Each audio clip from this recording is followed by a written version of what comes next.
Recently একটা বিয়ে বাড়ির অনুষ্ঠান ছিল, আমার নিমন্ত্রণ ছিল। কিন্তু বিয়ে বাড়িতে যেতে গেলে দরকার তো এক জোড়া জুতো।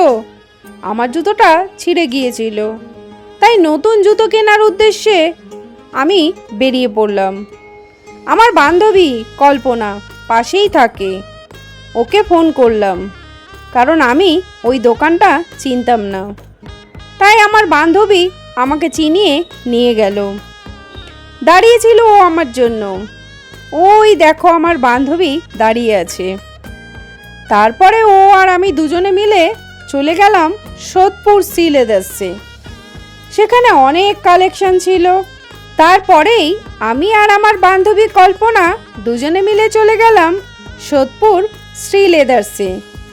সেখানে কালেকশন প্রচুর।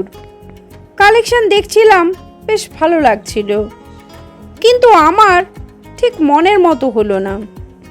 তাই আর কি করব, পছন্দ না হলে কিনে আর কি হবে। তাই বন্ধুকে বললাম, চলো আমরা অন্য দোকানে যাই।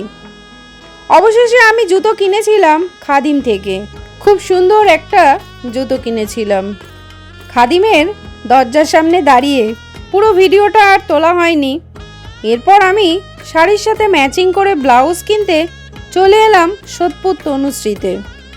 ওখান থেকে ব্লাউজ নিয়ে তারপর টুকটাক কিছু কসমেটিক্স কিনে আমি বাড়ি ফিরে আসলাম।